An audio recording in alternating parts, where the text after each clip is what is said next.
Hello मेरे junior friends, कैसे हैं आप? आज वापस अगली एक्सरसाइज यानी कि एक्सरसाइज 2.1 में कुछ क्वेश्चंस मिस हो गए थे, रह गए थे प्रीवियस वीडियो में। उनको करते हैं अपन। क्वेश्चन नंबर 5 से लेके 8 तक को इस वीडियो में सॉल्व करते हैं। पहली बात, वीडियो को पूरा देखें, अच्छे से देखें, धीरे धीरे इसको समझें। एक बार नहीं आता तो वीडियो को बार बार देखें आप। और अगर अच्छा लगा हो तो चैनल को सब्सक्राइब का बटन है इस कॉर्नर पे, वो दबाना ना भूलें और अधिक से अधिक शेयर भी करें। चलिए मैं क्वेश्चन नंबर 5 की तरफ चलता हूं बिना टाइम वेस्ट किए। 5th क्वेश्चन है अपना, फाइंड पेरीमीटर ऑफ। एक फिगर दे रखा है, उस फिगर में एक ट्राइंगल बन रहा है और एक रेक्टेंगल बन रहा है, दोनों के अपने को पेरीमीटर निकालने हैं। तो पहले मैं फिगर बना लेता हूं। ये देखिए फिगर इस तरह से है, ये एक ट्राइंगल और इसके नीचे बेस पर है एक रेक्टेंगल। ठीक है, ट्राइंगल है ए बी ई और रेक्टेंगल है डी सी। यहाँ पर मेजरमेंट्स दे रखे हैं 3 होल एंड 3/5 सेंटीमीटर। ये दे रखा है आपको 7/6 सेंटीमीटर। ये दे रखा है 2 होल एंड 3/4 सेंटीमीटर और ये दे रखा है 5/2 सेंटीमीटर। तो इस फिगर में अपने को पहला पार्ट निकालना है ट्राइंगल ABE का पेरीमीटर और दूसरे पार्ट में रेक्टेंगल, जो रेक्टेंगल बन रहा है BCDE, इसका पेरीमीटर निकालना है। ठीक है, क्वेश्चन समझ में आ गया। अब इस फिगर में, अच्छा अपन जानते हैं पेरीमीटर, ट्राइंगल का पेरीमीटर और रेक्टेंगल के पेरीमीटर में थोड़ा सा चेंजेस है कि ट्राइंगल के पेरीमीटर का फॉर्मूला अपने पास जब तक इक्विलेटर नहीं है अपन नहीं निकाल सकते हैं, पर पेरीमीटर का कॉन्सेप्ट क्लास 6 से आपको अच्छे से मालूम है। पेरीमीटर मतलब total of the boundary, boundary में जो जो साइड्स आ रही सबका टोटल कर दीजिए। तो पहला पार्ट लेते हैं अपन ट्राइंगल के लिए, ट्राइंगल ABE का पेरीमीटर निकालते हैं। फिगर में देखिए ट्राइंगल ABE की 3 साइड्स हैं, पहली साइड AB, दूसरी BE और तीसरी AE। अपन इन तीनों साइड्स को प्लस कर देंगे तो ट्राइंगल ABE का पेरीमीटर आ जाएगा। चलिए फिगर को देखते हुए बिना मिस्टेक किए हुए AB की वैल्यू देखिए कितनी है, 5/2। सिंपल फ्रैक्शन है तो डायरेक्टली लिख दिया। उसके बाद देखिए BE कितना है, 2 होल एंड 3/4। इस मिक्स फ्रैक्शन को सिंपल फ्रैक्शन में कन्वर्ट करने पर 4 2 जा 8, 8 प्लस 3 11, 11/4। ये 11/4 लिखा। प्लस AE तीसरी साइड देखिए 3 होल एंड 3/5, 3 होल एंड 3/5 कितना हुआ, 3 5 जा 15 प्लस 3 18, तो 18/5। तीनों मेजरमेंट सेंटीमीटर में है, इसलिए आप चाहे तो पीछे कॉमन 1 सेंटीमीटर लिख दे, वो तीनों पे वैलिड रहेगा।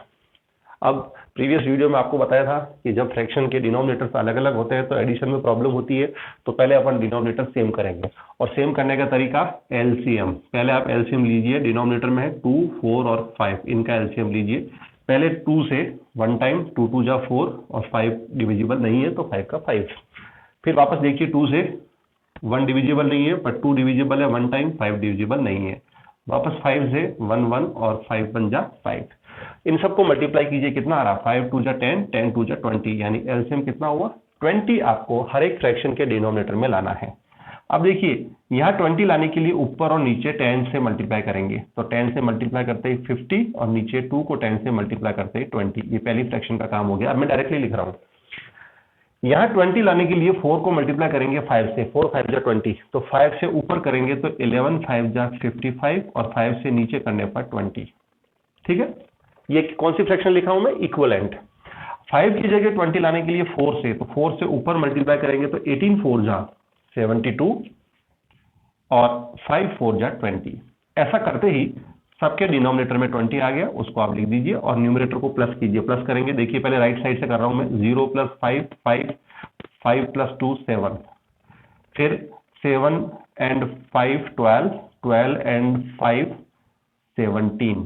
तो आपका आंसर कितना आ गया, 177/20 सेंटीमीटर।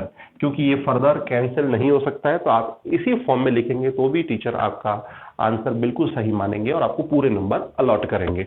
ओके, चलिए इसका पार्ट 2, सेकंड पार्ट रेक्टेंगल है और रेक्टेंगल का आपको निकालना है पेरीमीटर। रेक्टेंगल का पेरीमीटर का तो फॉर्मूला है अपने पास, डायरेक्टली याद आया, क्या है, twice of L + B। Good, सबको याद है, शाबाश, बहुत अच्छे बच्चे हैं आप।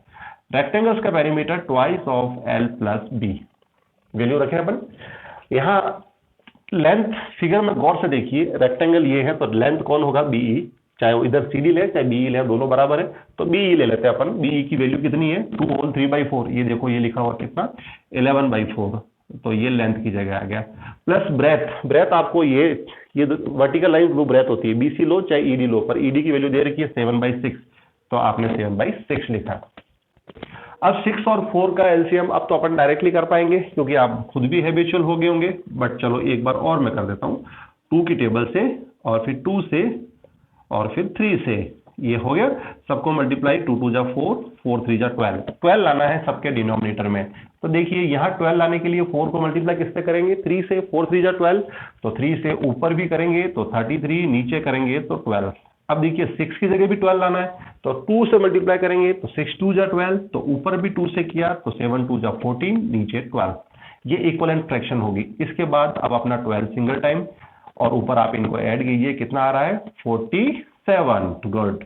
फाइनली 2 into 47/12, आप कैंसिल कीजिए 2 की टेबल से 6 टाइम, फाइनल आंसर आपका आ गया 47/6 सेंटीमीटर। ये हो गया डियर स्टूडेंट्स रेक्टेंगल का पेरीमीटर। ओके, अब आपको ये बताना है कि दोनों पेरीमीटर में बड़ा कौन सा है। प्रीवियसली आप जो ये निकाला था आपने ट्रायंगल का पेरीमीटर जो वैल्यू आई है और रेक्टेंगल की वैल्यू ये आपके पास है 47/6, उन दोनों को आपको कंपेयर करना है। कंपेयर करना क्योंकि वीडियो ज्यादा बड़ा नहीं हो इसलिए मैं आपको यहाँ से समझा देता हूँ। दोनों के डिनोमिनेटर्स को आप पहले सेम करेंगे, सेम करने के बाद देखना कि किसका डिनोमिनेटर बड़ा है। जिसका डिनोमिनेटर बड़ा उसका पेरीमीटर भी बड़ा आएगा। और पूछा भी है कि हुज पेरीमीटर इज ग्रेटर, तो किसका पेरीमीटर बड़ा है ये आप बड़े आसानी से दे देंगे। फाइनली आंसर को एक तो आंसर आपको दिख रहा है 47/6 और दूसरा जो कि अपन ने अभी जस्ट किसका निकाला था ट्रायंगल का। दोनों के डिनोमिनेटर को सेम करके न्यूमरेटर को कंपेयर कर देना। चलिए क्वेश्चन नंबर 6 की तरफ चलते हैं। 6th क्वेश्चन आपको दे रखा है कि Sahil wants to put a picture in a frame. बच्चा है उसको एक फ्रेम के अंदर पिक्चर फिट करना है, परंतु कई बार अपन भी कोई काम करते हैं तो समस्याएं हजार आती है। बच्चे से वो फ्रेम में पिक्चर फिट हो ही नहीं रहा है। क्यों? क्योंकि फ्रेम की साइज थोड़ी सी कम है, तो फिर पिक्चर को उसको काटना पड़ेगा। देखिए ये आपको मैं ऐसे एलिब्रेट करूं फिर समझाने के लिए। ये बनाई आपके लिए पिक्चर, ठीक है, इसके पास ये है पिक्चर और ये है फ्रेम। आपको क्लियर दिख रहा फ्रेम छोटी है। तो जब आप इस पिक्चर को इस फ्रेम में फिट करेंगे तो आप क्या करेंगे काटेंगे इसको, यहाँ से बॉर्डर को काट देंगे, यहाँ से कुछ काट के छोटा सा करके इसके अंदर फिट करेंगे। क्वेश्चन इसके रिगार्डिंग है। तो Sahil wants to put a picture in the frame. The picture is 7 whole and 3/5 wide. ये आपको केवल विड्थ दे रखी है। अच्छा, केवल विड्थ को फिट करना है, इसका मतलब लेंथ बराबर है, तो फ्रेम की लेंथ पिक्चर के बराबर है, तो मैं लेंथ बराबर कर लेता हूँ, विड्थ को मैंने थोड़ा कम कर दिया। अब इसको आपने सिंपल फ्रैक्शन में कन्वर्ट किया, 35 और 3 38/5 सेंटीमीटर। तो fit the frame the picture can not be more than 7 whole and 3/10। अब इसकी जो विड्थ दे रखी है वो 7 होल एंड 3/10 सेंटीमीटर, इससे ज्यादा फिट नहीं हो सकती। तो इसको सिंप्लीफाई करेंगे कितना आ रहा है 73/10 सेंटीमीटर। यानी कि ये उसके पास अवेलेबल है और इतना ही फिट हो सकता है। तो उसको क्या करना पड़ेगा, पिक्चर को ट्रिम करना पड़ेगा। ट्रिम करने के बाद जो बचेगी तो वो फिट हो जाएगी। अब ट्रिम करने का मतलब हुआ कि काटना पड़ेगा। काटने के लिए पहले कंपेयर तो करें कि क्या है। अब इसके डिनोमिनेटर में देखिए, अब ये दोनों क्वांटिटी होगी आपके सामने, एक तो 38/5 और दूसरी क्वांटिटी होगी 73/10। अब यहाँ डिनोमिनेटर सेम करने के लिए 2 से ऊपर नीचे मल्टीप्लाई देंगे अपन। देने के बाद देखिए कितना आया 76/10 और इधर आ गया 73/10। क्लियरली दिख रहा है ये बड़ा है, ठीक है। और हैवी लैंग्वेज के अकॉर्डिंग भी पिक्चर बड़ी है परंतु फ्रेम छोटी है, तो काटना पड़ेगा। अब कितना काटेगा वो, तो अपन बोलेंगे ट्रिम्ड पार्ट। कितना काटेगा, दोनों को माइनस कर देते हैं। अब ट्रिम्ड पार्ट निकालने के लिए 76/10 में से माइनस कर देंगे अपन 73/10। माइनस करने के बाद देखिए स्टूडेंट्स डिनोमिनेटर सेम है, ऊपर माइनस करने पर केवल 3 आ रहा है, यानी कि उसको विड्थ में से 3/10 सेंटीमीटर को ट्रिम करना पड़ेगा, तभी वो पिक्चर फ्रेम के अंदर फिट होगी और यही आपका आंसर बन जाएगा। ये वर्ड प्रॉब्लम के क्वेश्चन जो होते हैं ना, ये थोड़े से डरावने होते हैं, परंतु डरना बिल्कुल नहीं है। आप तो केवल लैंग्वेज को पकड़िए और किस तरह से सॉल्यूशन देना है वो चीज पकड़िए। 7th question, Ritu ate 3/5 part of an apple and the remaining apple was eaten by her brother Somu. Ritu एक लड़की है, उसने एप्पल का 3/5 पार्ट खा लिया, बचा हुआ अपने भाई को दिया। आप भी देते हैं? बिल्कुल देना चाहिए, शेयरिंग अच्छी आदत होती है। How much part of the apple did Somu eat? अब सोमू ने कितना पार्ट खाया वो निकालना है। Who had larger share? किसने ज्यादा खाया ये भी बताना है। And by how much? कितना ज्यादा खाया। चलिए, दो बच्चों के, आप बच्चों के ऊपर ही ये क्वेश्चन है। चलिए कैसे सॉल्व करेंगे अपन समझते हैं। अब यहाँ पर ये बात समझ में आ रही है कि एक का पार्ट दे रखा है, दूसरे का नहीं दे रखा है, तो अपन क्या करेंगे कि कंप्लीट पार्ट जब भी निकालना होता है, जैसे परसेंटेज में कंप्लीट पार्ट 100% होता है, वैसे ही रेशियो में कंप्लीट पार्ट हमेशा 1 अज्यूम किया जाता है। तो 7 क्वेश्चन में पहले अपन बोलेंगे let apple total part equals to 1। फिर सबसे पहले रितु ने कितना खाया? रितु ने खाया 3/5 part. So part eaten by Somu. अब पीछे उसका जो भाई है सोमू ने कितना खाया? पूरे 1 में से 3/5 को माइनस कर देंगे। भाई टोटल 1 था, 3/5 ये खा गई, तो बचा हुआ निकालने के लिए माइनस किया। माइनस करने के बाद आपको जैसे बता रखा है फ्रैक्शन नहीं है तो फ्रैक्शन बनाइए। देखिए 1 और 5, तो 5 की जगह तो बना नहीं सकता, परंतु मल्टीप्लिकेशन से अपन क्या करेंगे, 1 को जरूर 5 बना सकते हैं, तो ऊपर नीचे 5 से मल्टीप्लाई कर देंगे। क्लियर? ऐसा करते ही देखिए आपको बड़े आसानी से ऊपर 5 - 3 2 मिल गया। यानी सोमू ने 2/5 पार्ट उस एप्पल का खाया है। आपके लिए कितना आसान काम हो गया? बड़े आसान काम हो गया, क्योंकि रितु का पार्ट है, देखिए गौर, रितुज पार्ट गौर से देखिए 3/5, और सोमू का पार्ट है, सोमू का पार्ट है 2/5। दोनों के डिनोमिनेटर में 5 है। तो बताइए ज्यादा किसने खाया? तो अपन क्लियरली कह सकते हैं 3/5 इज ग्रेटर देन 2/5। तो ज्यादा किसने खाया? लार्जर पार्ट वॉज रितु ने ज्यादा खाया। और कितना? By how much? तो हाउ मच में अपन दोनों पार्ट को माइनस कर देंगे। रितु का 3/5 में से सोमू का 2/5 माइनस कर देंगे।